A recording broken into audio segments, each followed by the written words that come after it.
We were just at the Raleigh Studios in Hollywood, California, where Los Angeles film enthusiasts had the opportunity to see the Oscar-nominated film Frozen River and 4 other American Indian shorts.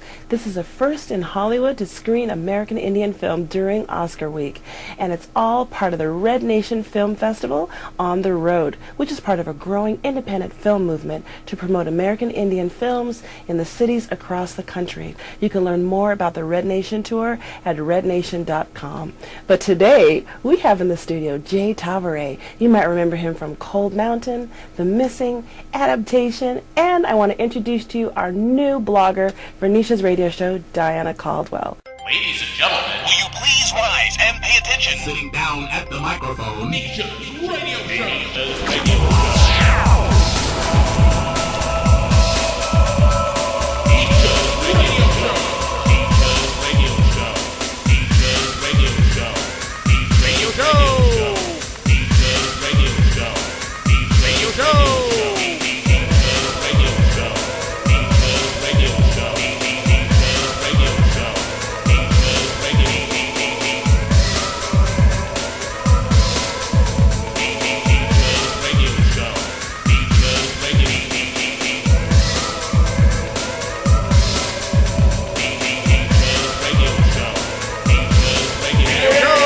Exclusively.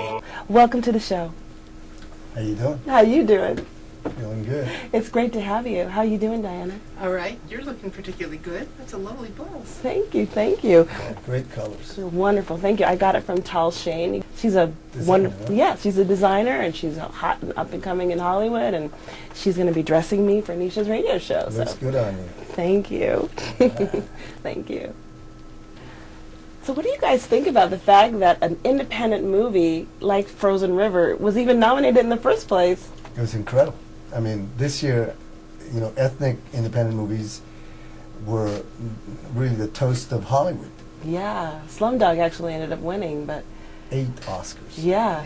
But just the fact that Frozen River was even mentioned, not only is it independent and it's ethnic, it's Native American. But Frozen River for me was even more astonishing because it was a tiny independent movie. I mean, I can't imagine the budget on that being, you know, that much. They told me it was under $1 million. I called them and they told me it was under $1 million. Yeah, and I think they might be pushing it on that. But it was a gripping movie. It literally, within the first 10 minutes, you're sucked into these characters that first you're not sure what they're doing, and then as the film unveils, you really are invested with these characters. So tell us just a little bit, what was that movie about? Just like, what was it about? Let's give a little synopsis without giving away the punchline. Well, I mean, in one line, human trafficking, which right. Usually we hear that on the other coast, I mean, the right. other border, which is Mexico. Right. But we forget that often that, you know, the Canadian borders are, there are many native tribes who really don't have borders. In fact, the Algonquin Pass has been there for hundreds of years. And the tribal people who live on both sides of the, you know, one part of the tribe lives on the Canadian side, part live on the American side. For them, they don't have passports. And in fact, I had read that June 9/11, President Bush was trying to close the pass, and he failed because the native says absolutely not. This has always been open, and it could have been a risk factor because. And I guess the movie has kind of utilized that aspect as like an area where they could, you know, smuggle, you know, people through. Does that really happen? Oh yeah. Wow. The subject matter is absolutely real. It really does happen. Part of what I liked about it was the fact that you were taking it from the side of a woman who was so desperate that she kind of two women. They were both desperate in their own ways. One was trying to get her child back. One was trying to raise 2 children and just get a roof over their heads. And they were forced together to actually drive across a frozen river or along a frozen river to get to past the Canadian border, pick up people that they didn't know whether they were going to endanger their own country, and bring them back because they were so desperate to do it.